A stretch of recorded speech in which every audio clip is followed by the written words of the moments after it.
creo que Gareca ha sido el entrenador de selección más exitoso en el fútbol peruano. Para hablar sobre este tema, estamos conectados con Moisés Barak, que ha sido director técnico de la selección peruana de fútbol entre los años 84 y 85, y es un hombre conocedor de la realidad del fútbol peruano. Moisés, muy buenos días. Muy buenos días, un saludo afectuoso a todos. Y desgraciadamente tener que hablar de la salida pues de un gran entrenador. Creo que Gareca ha sido el entrenador de selección más exitoso en el fútbol peruano. Un hombre que vino sin mucho aspavientos, pero con trabajo y dedicación pues, y clasificó al Perú pues después de 36 años a un mundial. Y esto hay que reconocerlo por su manera de trabajar, por su dedicación y sobre todo por los resultados que se ha dado pues en el fútbol peruano. Ahora, el tema es que, digamos, ya ha habido acá una disputa supuestamente por un tema económico, ¿no? Gareca ganaba entre 3,5 y 4 millones de dólares anuales, que a uno le puede parecer un sueldo desproporcionado por un país como el Perú, pero es lo que cuesta un entrenador de ese nivel, ¿no es cierto? Es lo que normalmente se les paga, ¿no?, a los entrenadores de nivel internacional, digamos, ¿no?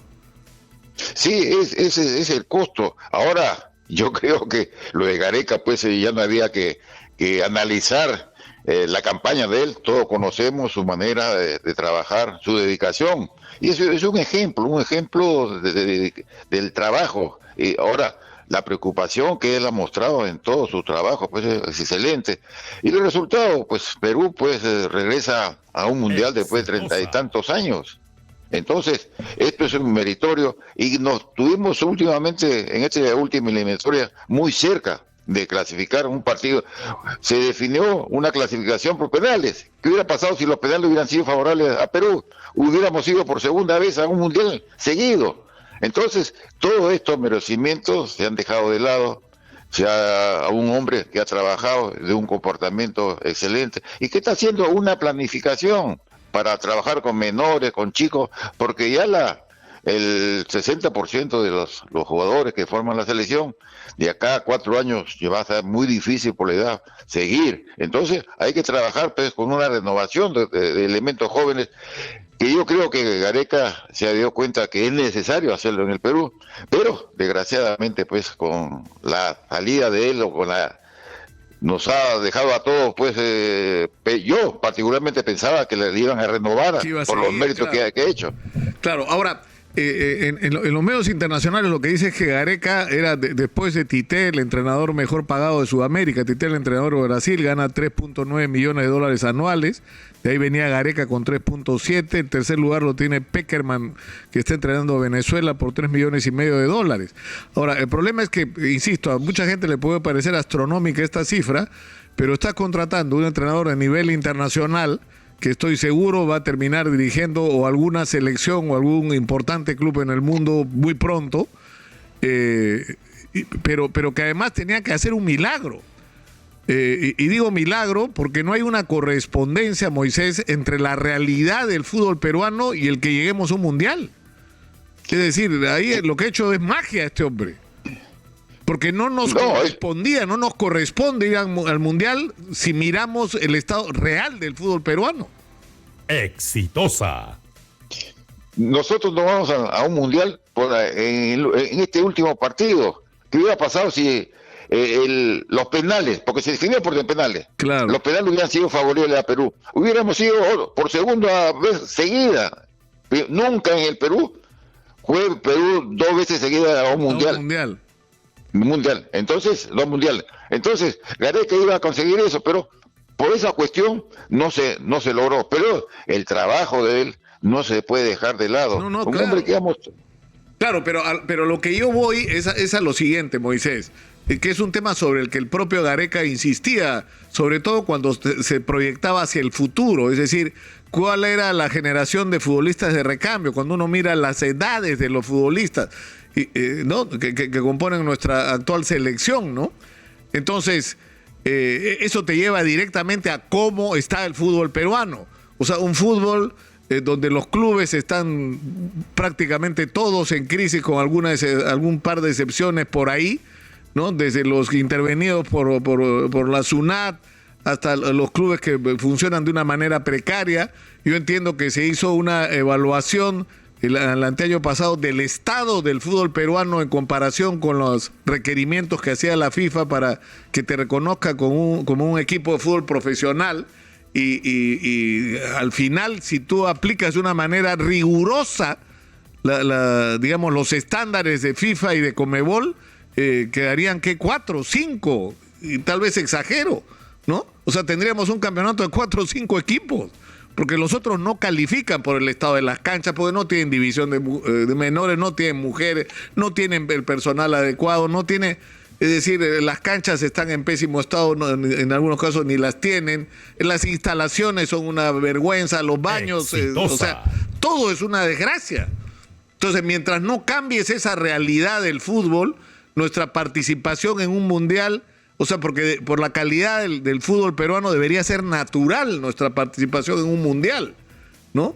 Pero ¿qué es lo que impide que eso ocurra? El estado del fútbol peruano, eso es nuestra tragedia. Y yo creo que Gareca era absolutamente consciente de eso. Sí, yo creo que has tocado puntos muy claros. Una de las cosas que en el fútbol peruano es que el fútbol peruano se mantiene porque hay un grupo de gente romántica que cree en el fútbol peruano. ¿Por qué? Porque tenemos muchas dificultades. No tenemos estadios, no hay cancha. Si tú ves los equipos más fuertes del Perú, y Alianza, a ellos... Para tener esos estadios, el gobierno de Odría le regaló a la Alianza Lima el terreno y los ayudó económicamente para que construyeran el estadio. Igual en la U, a la U le regalaron el terreno. Porque si no hubiera sucedido esto, en estos momentos nadie tuviera estadios. ¿Por qué? Porque hay una desidia del gobierno. Acá los gobiernos que llegan a la presidencia no se preocupan por el deporte, desgraciadamente. Acá el deporte peruano surge por vocación de algunos dirigentes, de algunas personas que tienen los medios y si le gusta el fútbol. Entonces han ayudado al fútbol, pero en forma pues voluntaria.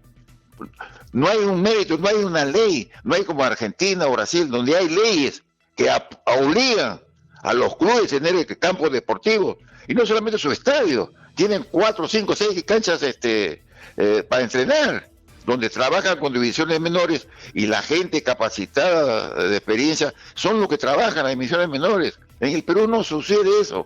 Acá el fútbol se manifiesta por el romanticismo y por la ilusión de la gente de distraerse todo domingo viendo partidos. Y sobre esa negatividad salen grandes jugadores.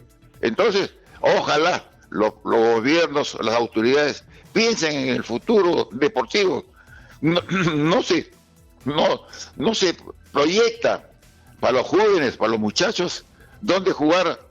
Dice, no practican deporte, pero ¿dónde van a practicar deporte? No, pero no solamente eso. Vamos a sumar a esta conversación, Moisés, si lo permites, a Ible Moscoso, periodista deportivo. Ible, muy buenos días. Gracias por estar con nosotros. Nicolás, ¿cómo estás? Un gran abrazo para ti, para Moisés, que hace ya bastante tiempo no me comunico con él. Un fuerte abrazo también. Y encantado de estar en estos momentos. ¿Cuál es tu opinión? Porque acá lo que está en discusión no es solamente que ya no tenemos a Gareca, sino qué hacemos. Que además, de alguna manera, ya la agenda la había planteado Gareca, ¿no? Gareca había dicho, esto no puede seguir si no cambiamos el fútbol peruano, para decirlo en resumen, ¿no? A ver, primero, Nicolás, mira, la lectura es que si tú condicionas tu permanencia, pero esas condiciones son las más lógicas, o sea, son las que están dentro de los estatutos de la Federación Peruana de Fútbol, Gareca quería quedarse.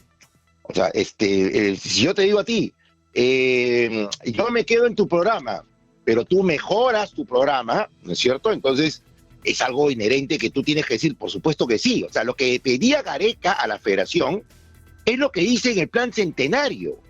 Entonces, o sea, sería absurdo que la Federación hubiera dicho, no puedo desarrollar el fútbol peruano, porque el desarrollo del fútbol peruano está dentro de los estatutos de la propia Federación. Entonces, lo que pedía Gareca era algo lógico de lo que tiene que hacer la federación. Exitosa. Entonces, partamos de ahí. O sea, él quería continuar en la federación.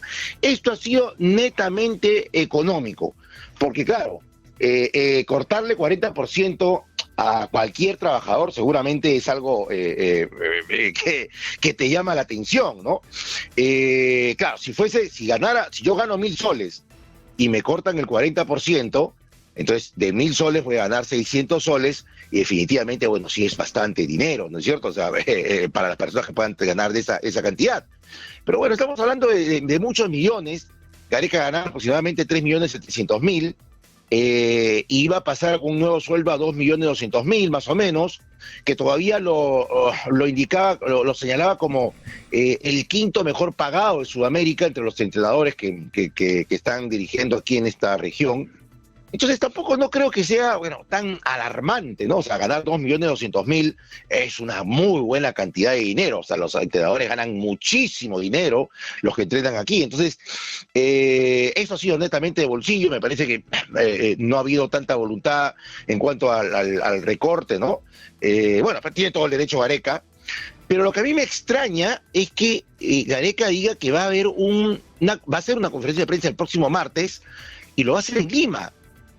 Me extraña porque si yo me voy, y esto bueno, difícilmente ha habido algún tipo de conferencia cuando tú te vas, y sobre todo, de pronto que si Gareca viviera acá en Lima, entonces no va con su auto y llega a la Viena, pero va a comprarse un pasaje de Argentina para venir a Lima y dar una conferencia. Entonces, esto me hace pensar que todavía él podría tener algún tipo de dudas. Que no todo está cerrado, tú dices, que hay la posibilidad. Claro, ¿no? Porque es un poco absurdo, a pesar que los dirigentes ya han estado despidiéndose de Gareca, pero entiendo que, ¿por qué vas a hacer una conferencia de prensa en Lima? O sea, tendría que tener algún tipo de idea de que todavía podría haber una contraoferta, ¿no? Ahora, pero yo le planteo la pregunta a los dos, es decir, lo que necesitamos con suma urgencia, es que las cosas empiecen a cambiar en el fútbol peruano. Es decir, y no me refiero solamente al estado de los clubes. En el Perú tiene que haber fútbol interbarrio, fútbol interescolar, fútbol universitario, tiene que promoverse el fútbol en las regiones, tiene que repotenciarse la Copa Perú o algún campeonato similar, tiene que promoverse el fútbol de menores, el fútbol de mujeres, tiene que construirse infraestructuras por todo el país, tienen que sanearse los clubes, es decir, hay montones de tareas que cumplir sin las cuales este sueño, porque ir al Mundial tendría que ser el efecto natural del progreso del fútbol en un país, institucionalmente. Vas al Mundial porque es lo que toca, porque no solamente tienes un buen fútbol como el que tenemos, sino que estás organizado y estás haciendo las cosas bien. Gareca, yo insisto que lo que nos ha hecho es un milagro. Pese a la crisis catastrófica en la que está el fútbol peruano, ha sabido escoger las fichas y ponerlas en el lugar adecuado. Y nos hizo el milagro, y casi nos lo hace 2 veces. Sí, lo dejo Moisés. Sí, yo muy interesante la conversación de ustedes, porque estamos buscando pues el origen del mal del fútbol nuestro. El fútbol nuestro está desamparado totalmente. Subsiste porque hay un grupo de dirigentes, hay una afición, mucha afición en todo el país. Usted ve, yo te digo porque he trabajado en muchos sitios de provincia, y encuentra que el día domingo la mayoría de la gente, la única satisfacción, la única alegría es poder ir al estadio y a ver jugar al equipo de su región, pero van en unas condiciones pues que no son las adecuadas, siempre con la esperanza que se va a construir para el futuro, que se va a mejorar los estadios, que se va a dar a las comodidades. Hay canchas de fútbol que no tienen ni grama, juegan en unos terrales y la gente va porque es la única distracción que tenemos en muchos pueblos. Entonces tenemos que cambiar la mentalidad, sobre todo los gobiernos. Muchos gobiernos antes de llegar a gobernar prometen un montón de cosas, pero una vez que están en ellos se olvidan del deporte, no solamente del fútbol, de todo. Vea usted dónde está el básquet, vean usted la mayoría de los deportes, ya el básquet desapareció por abandono, porque ya los dirigentes que antes manejaban el básquet ya se cansaron o se fueron o se murieron y no hay nadie que lo reemplace. En el fútbol está pasando igual. El fútbol se mantiene, pues usted tiene equipos como Cristal, Alianza o Melgar, 3, 4 equipos, y el resto pues viven porque los hinchas van el día domingo porque les gusta el fútbol. Muchos de ellos forman equipos de sus barrios y son apoyados por gente del lugar. Pero no hay leyes, eso es lo que yo quiero llegar, no hay leyes que aporten. Usted vaya a Brasil, vaya a Argentina, vaya a Uruguay, vaya a Colombia. A mí Ecuador últimamente ha sacado leyes que favorezcan el trabajo con menores. Acá no, acá salen jugadores porque hay un romántico o un señor que forma un club de barrio y que con esfuerzo lo mantiene. De ahí salen los jugadores. Entonces tenemos que cambiar. Por eso que Gareca con mucha inteligencia pidió agarrar no solamente la selección de mayores, sino los juveniles, los chicos, comenzar a trabajar en barriadas, fomentar lo que tú has dicho, una gran verdad. Antiguamente pues había la Copa Perú, los interescolares. La mayoría de los grandes jugadores salían de los interescolares, de la Copa Perú, porque había actividad, había gente que organizaba esos campeonatos. Hoy en día ya el interescolar desapareció. La Copa Perú igual, los campeonatos de juveniles ya no hay campeonatos juveniles. Por eso que si no hay campeonatos juveniles hay una gran delincuencia, porque esos chicos se tienen que dedicar pues, a arranchar cartera.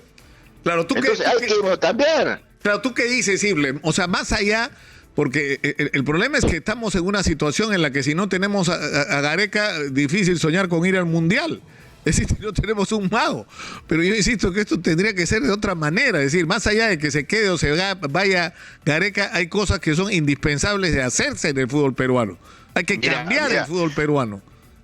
Mira, Nicolás, tú has dicho muchas de las palabras que las he venido repitiendo durante los últimos años, cuando me preguntaban sobre si Gareca tenía que quedarse o no, y más allá de, por supuesto, que no hay ningún cheque en blanco para nadie, en ninguna profesión, por supuesto, siempre tiene que haber una evaluación.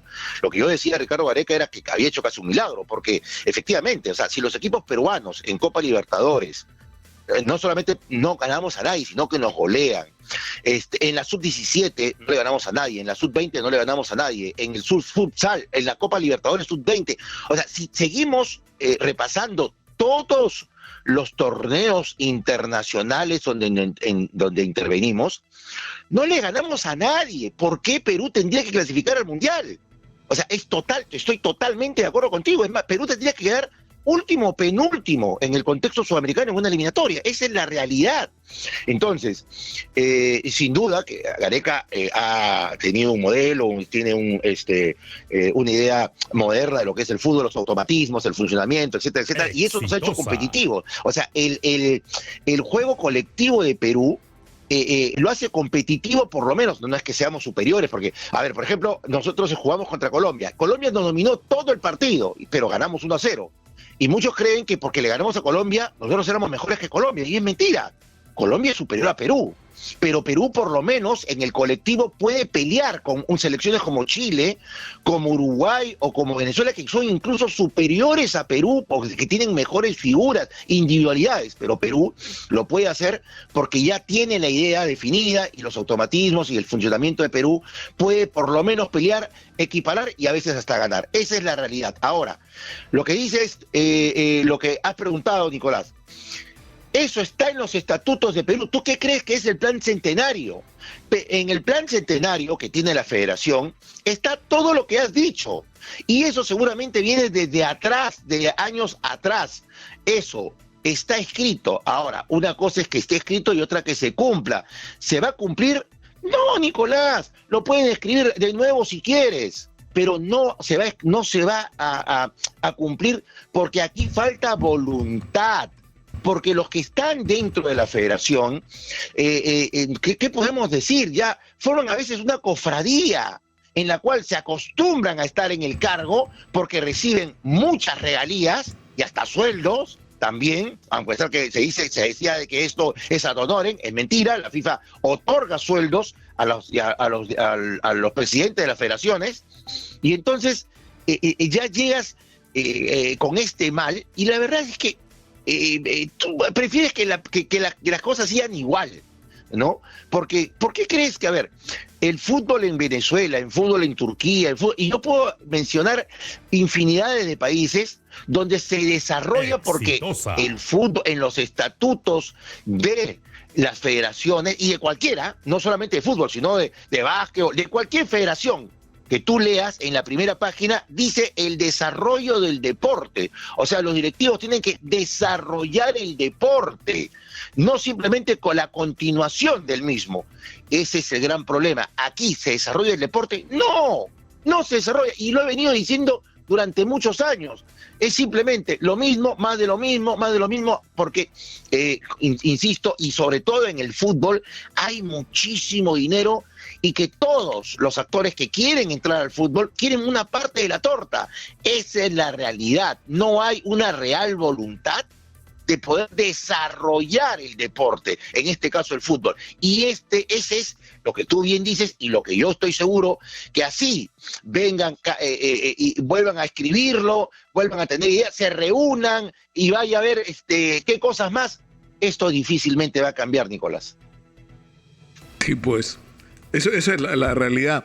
Eso es la realidad. Tenemos que terminar. Yo les agradezco a ambos, a Moisés Barak y a Ible Moscoso por esta conversación. Han sido muy gentiles. Muy buenos días. Aunque estamos un poco desesperanzados, ¿no? Pero es la verdad.